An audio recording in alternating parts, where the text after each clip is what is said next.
Hello everybody, welcome back to my channel. My name is Janet and I don't exactly know what I do on this channel anymore. I haven't updated on this channel for a couple of weeks.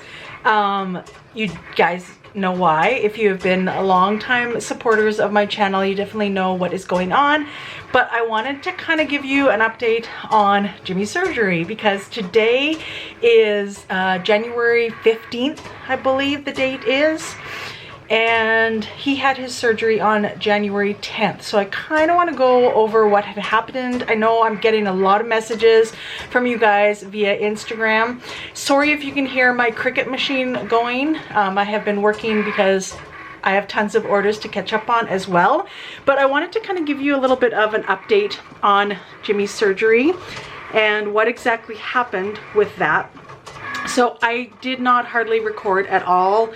Honestly, it wasn't even on my mind. I know I said that I really wanted to, and at the time I did want to, but when you're in the moment and you know, you're having all these emotions and your husband's going for his third spinal surgery, there's more important things to be thinking about, and to be honest, it just wasn't picking up the camera and recording. So he had his surgery on January 10th. We had to be at the hospital at 6 a.m. that day, and we live about a half an hour outside of the city.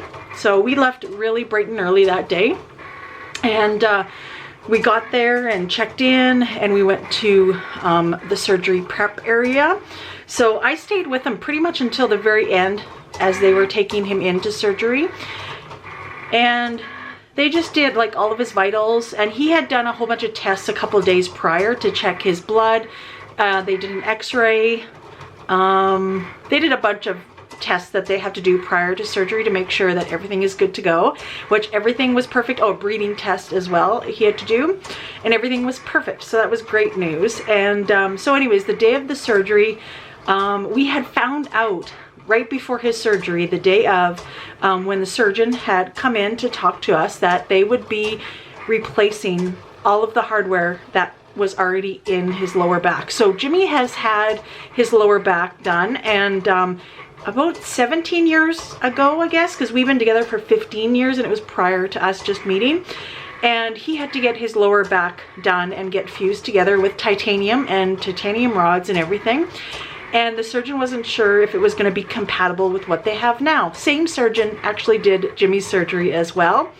And we realized, or the doctor or the surgeon realized, that it's not. So he had shared the news that we would have to, or that he would have to tear out all of Jimmy's old surgery and, you know, put new titanium in and then move up a disc. So when we heard that news, we were like, oh boy, it's going to be a lot longer of a surgery, number one, and it's going to be a longer recovery, number two. So yeah, I left him, and it was a very hectic morning. I came back home because the nurse had said that it would be about a 6-hour surgery, 6.5 hours. And when I left him, it was about, his surgery time was 8 a.m. I left him at like 7:30. So I came back home and did some work and just tried to keep occupied. And then the phone rang at 11:30 and my heart sank because the nurse had said he probably wouldn't be in a room and recovered by 2 o'clock. So I was thinking I would pick up Zoe at around 12. We would maybe have a bite to eat or something and then just wait at the hospital. But I got this phone call at 11:30 and literally my stomach dropped. And I answered it, and it was a nurse from the floor that, you know, where his room was. And, you know, she said, surgery went great. He's asking for you, you know, and can't wait to see you. He's in room, blah, blah, blah. So I said, perfect, sounds good. So I messaged Zoe and I said, I'll pick you up and we'll go and see Dad and see how he's doing. And so we did that, and we were there probably around 12:30 or something like that. And he was in his room. He was all settled. He was awake. And you know, he was in discomfort, of course, right? But they had put him on some pain medication. They had put him on Oxycontin. So as most of you know here, he is a recovering addict. However, during this surgery, you need some sort of heavy pain medication. Like there is no possible way that you can have this surgery done without any sort of pain medication whatsoever. And we knew that going in. We had a plan and everything. So he was pretty groggy, but of course, you know, you're coming under anesthetic. The surgery was, you know, four hours, almost 4 hours, and all of this. So we sat and visited probably for a couple hours, and he was really tired and everything. So, you know, we said our goodbyes, and that was it for that day. It was just a huge relief for me, knowing that he was okay and that surgery went fine and everything like that. And then the next day, I went in and seen him as well in the morning. I was there a little bit earlier, probably around 10:30 in the morning. And he was still really groggy, right? And I thought, this is kind of weird, you know, like for him to be so groggy the next day. Not uncommon, right? But really, really groggy. And that would have been the Wednesday. And so we visited for a couple hours. Then Zoe came and visited him, and my dad stopped in. And yeah, he was just very groggy, and I don't know, he just wasn't himself. Like, he was himself, but he wasn't, right? And I just knew something was off, right? And so I talked to the nurse, and they were still giving him pain medication, which was in our plan. I was just seeing if there was anything else that the nurse was giving him to kind of make him like how he was feeling, right? And that day they got him up. So he said that he was in excruciating pain. And for Jimmy to say that, like, Jimmy does not say anything about pain whatsoever, right? He had learned through rehab pain management and how to be in control of your pain rather than the pain controlling your life. But he said he was in excruciating pain to the point where he was nauseous. He had the sweats, you know, like yelling, like he was in excruciating pain. I wasn't there, but this is what he was telling me when physio came to get him up. And he said, this surgery is so much more painful than my first surgery. He says, never again. Like, that is it for lower back surgeries. So he had taken some more pain medication because of that incident, right? Of course, when you feel that way and it's excruciating pain, you know, that's kind of normal. And the nurses want you to feel comfortable, and that has been our plan, right? To keep him comfortable for the first few days. So that was Wednesday. And then that day, Zoe came to visit, or to work for me, because I am so busy. So I hired her on as help. And she said, you know what, I'm going to stop and visit Dad on my way home. So she stopped and visited Dad on her way home, which was about 6:30 at night. And I went in on Thursday, the next day, and I said, oh, Zoe came and seen you again. And he's like, what? No, he says, I don't think so. And I said, oh, okay. I said, well, she said she was going to. Maybe she was just too tired or what have you. And he said, I had the worst night of my life. And I said, what happened? Like, what was wrong? I said, you could have called me. I left my ringer on and everything in case he needed me throughout the night. And he said he was just trembling, had the sweats, just all like disorientated, and felt horrible. So the next morning, he said to the nurse, no more pain medication. I don't care. You're not giving me nothing. And that was it. That was it for the pain medication. That was on, you know, day 3 on Thursday, and he had surgery on Tuesday. And he's like, no more. He said his body just didn't react well to it at all. And of course it happens. But the whole thing with Jimmy, like I have explained openly, you know, that it was pain medication from his last back surgery. And, you know, so it's weird. He's had all of that before, but he just didn't react to it very well. So that was kind of scary because I just knew that on that Wednesday, like he just wasn't himself, and there was like, it was just not, and I understand like when people are on narcotics and pain management, but this was just different. It was just different. So the physio came that day, and he got up and he was fine, and he was clear-minded, and you know, he was doing so much better. And he messaged me because I had left that Thursday, because I was visiting him 3 hours because he was in a shared room, and the rooms are so small, and my dad was visiting him and Zoe was visiting him, and I was like, you know what, I'll just stay for like a couple hours, you know, and then other people can come and visit you. And he had messaged me that night and he said, I'm gonna be going home tomorrow. He says, they're releasing me from the hospital. And so I was so happy because I really missed him. Like, it's gonna bring me to tears to talk about it, but I missed him so much. Like, and Zoe was gone dog sitting and I was home alone, and I'm never home alone. And I love being alone, don't get me wrong, but it was just different this time. I don't know why, but it's just the little things that you miss. Anyways, don't want to talk about it because I'll probably cry. But I was excited that he was coming home on Friday, and then, you know, it kind of hits you.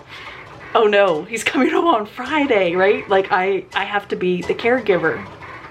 And so that night, on Thursday night, I cleaned the bedroom up because there was just some things like for the walker that I needed to clean up. I wanted to clean the bedding and do all of that. So I did all of that and got it all ready. And then Friday morning, I went and picked him up right at like 9:30 a.m. and we were home by 10:30. So he was so happy to be home. And, you know, he's doing really well. He's getting around with his walker. He's already gotten into trouble a couple times with me. I will explain in another video because I feel like this video is kind of getting long already. But yeah, it's been an experience, and I wouldn't change it. Like, how it's so crazy how everything panned out for this time and this moment, because I do work from home and it just all worked out, you know, like Jimmy's retirement and the surgery date and him being mentally prepared for it, and, you know, so many things just kind of fell into place. But I wanted to let you know that he is home and he is well, and, you know, he's getting to the board stage now. He's only been home from the hospital 2 days, but he's doing so good, and I'm so proud of him, and I'm just glad he's okay, because I said to him, I'm like, I don't think I can live without you. I literally, it's gonna make me cry, but I literally do not think that I can live without Jimmy. Like, I can't. So it was really nerve-wracking for myself, and it was very hard, I think, because I was home alone as well. And like I said, normally that never bothers me, but for some reason this does. I think it was just under the circumstances, right? But I'm so glad that he's home. But I am doing well. I know a lot of you reached out and asked how I am doing, and I am doing really good. I am working away. Like I said, I hired on Zoe because she has this semester off, and so I hired her on between 20 and 30 hours because I am just super busy with my Etsy shop and with my small business. But I've just been holding my own. Like, as far as my diet goes, I feel like the last week I've been more snacky than actual meals, because it's just been a stressful time, and I've been in and out of town every day and at the hospital and doing all of that. So there's just, you know, a lot of like snacky foods that I take down with me to my office and I eat. So it's been like some meat and cheese. It's kind of been like, I don't want to say it definitely hasn't been like strict keto, but it's kind of been like just snacky foods, like your meat and cheese, and I don't know, like I've had pieces of fruit. I've had some cut up like apple with like my soy nut butter because I'm allergic to peanut butter. I've had those sort of things, and just trying to be mindful of what I'm eating, but still eating enough, because that's one thing. It's been so stressful that sometimes I just find that I'm not eating enough. So, and Jimmy doesn't really have an appetite. And the one thing that Jimmy had said is that he's, you know, he was in really good shape before his surgery, really excellent shape. You guys know how physical he is and how busy he is all the time. And he had gained weight with his other surgery recovery. So that was another thing. So I'm trying to make things like healthy as far as his snacks, like his yogurt and fruit he's been eating. And we've also been eating carnivore crisps. Those have been like an absolute game changer, because that is one snack that isn't heavy on your stomach and you can still eat and it's still satisfying. And same with me with the carnivore crisps. They've been really, really helpful as far as, you know, keeping me with healthy snacks and high protein. And it's a great snack for on the go as well too, right? Throw them in your purse. I even dropped some off at Jimmy. I took him some carnivore crisps, some electrolytes, and, you know, got him set for when he was post-surgery, even though he didn't have a huge appetite, but he was still eat a few things. And now he's starting to get his appetite back now that he's been home. but we're just adjusting. It's a big adjustment, and it's like, how do I explain it?